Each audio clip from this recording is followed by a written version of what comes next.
special edition of The Beat. Over the course of the next hour, we're going to be covering some of the developments in these several cases pending against Donald Trump. He awaits trial, and the heat on the allies and the enablers caught up in what we have been seeing as a season of accountability. I also, in a few moments, have one of these special reports that we do around here, and it's on Donald Trump's TV confessions. But we begin with a key development in what might be the largest and soonest threat to Donald Trump's actual liberty, the Jack Smith coup trial. Because Jack Smith, in that case, has a new filing asking the judge for a narrow order on what Donald Trump, as a defendant, is allowed to say. And it's quite interesting because it cites the threats that he's already made and things he's said that have been interpreted as threats against witnesses, other individuals involved, and even law enforcement. The repeated inflammatory public statements, Smith writes, are likely to materially prejudice the jury pool, create fear among potential jurors, and result in threats or harassment. The order would simply seek the judge barring Trump from public statements about potential witnesses' identity, testimony, or credibility, and bar him from making disparaging or intimidating statements about any party, witness, attorney, court personnel, or potential jurors. Those are the words of the filing by Jack Smith's office. Whether the judge uses some, all, or none of those words in any potential order is the big question. Smith emphasizes that this is a narrow and well-defined request, but arguing that it's necessary with Donald Trump as a defendant already creating substantial danger of materially prejudicing the case. This is the big question facing now this case and the judge, and I want to get right to it with Andrew Weissman, a former Mueller special counsel, former general counsel of the FBI, and a former federal prosecutor. Andrew, I mentioned we have a lot coming up, and you're going to be a part of some of that. But this now is hanging over everything. People are wondering, what does an order like this mean, and what might the judge do? Yeah, so we don't know yet how the judge is going to rule on it, but it is a very interesting filing. I think for many people, including myself, it is something that we've been wondering why it wasn't done earlier. There is a lot of precedent for this. As you remember, early on in the New York civil case with respect to E. Jean Carroll, the federal judge took steps to protect the identities of jurors because of the concern about what Donald Trump would do in that civil case. Well, since that time, there have been threats in the Manhattan Alvin Bragg case to the prosecutors, to the judge, to their families. And as the filing today says, all of that has continued, whether it's respect to Georgia, whether it's respect to Florida, and obviously with respect to D.C. also. And the precedent areas, you know, in D.C., which is cited by the prosecutors, is the Roger Stone case, where the threats included posting a picture of the very eminent federal judge and having crosshairs next to her face. Very similar to what we saw with respect to a bat that the former president had with respect to Alvin Bragg.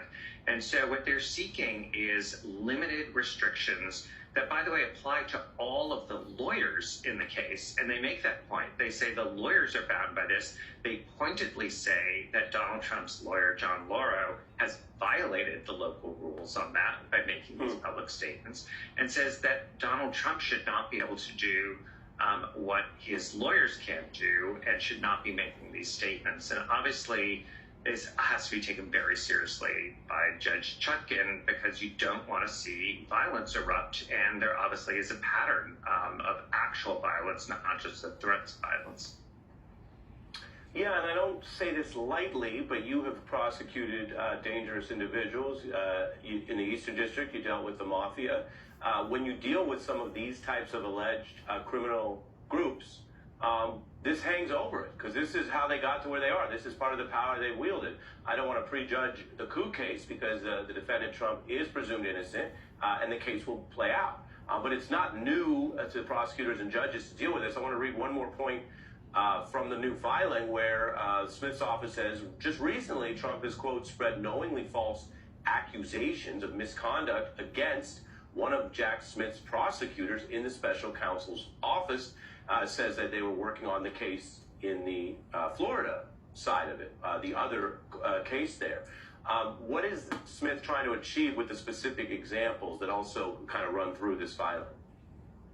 So that's a really good point, because there's really two types of things going on. One is threats and things that could lead to violence, but their other point is just not prejudicing the jury. So one of the reasons there's a local rule in DC that says that the lawyers cannot speak about the case publicly. Why? Because you're trying to keep the jury pool as sort of pristine as possible. You're not supposed to be spreading disinformation about the case, about witnesses. All of that can happen inside the courtroom, but not outside.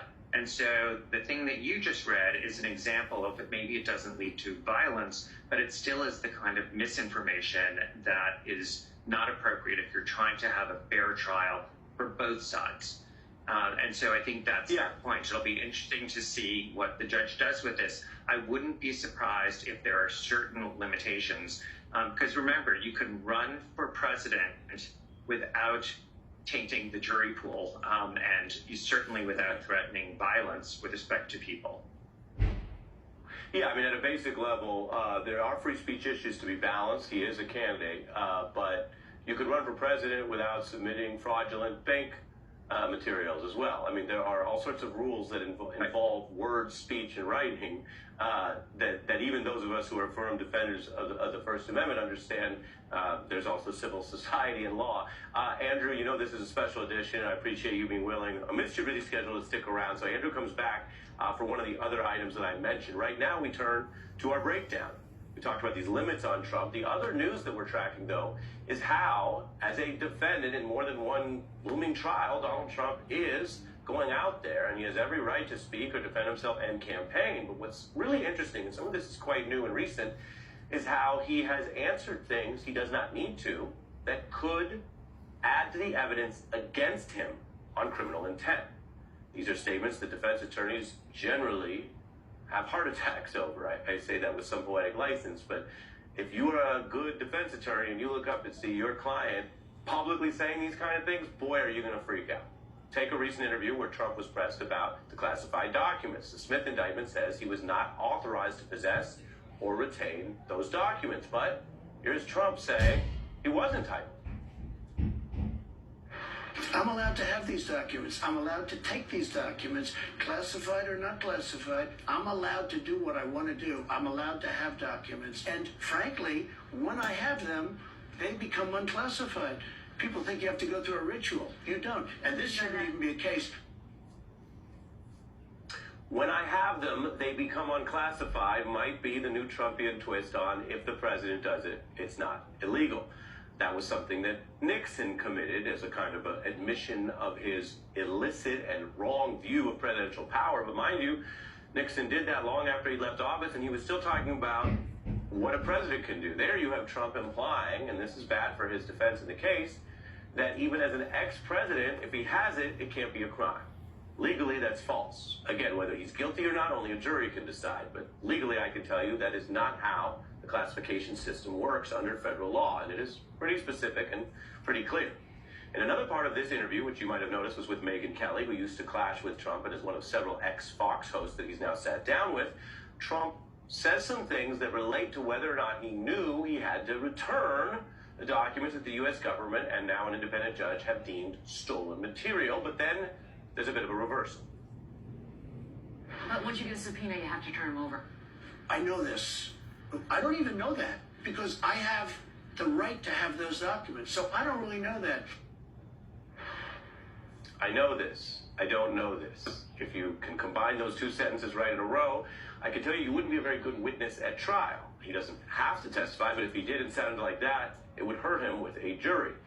Now, Smith can use these public statements with Donald Trump's own words. Indeed, as we discussed in a different context just earlier tonight as part of our special edition of The Beat, Jack Smith has already been pulling all sorts of statements from Donald Trump in public, sometimes in interviews like this, and in private as evidence that they've gained, including the admission, yes, you might remember that, a very important admission, that he didn't actually have endless authority to declassify those documents.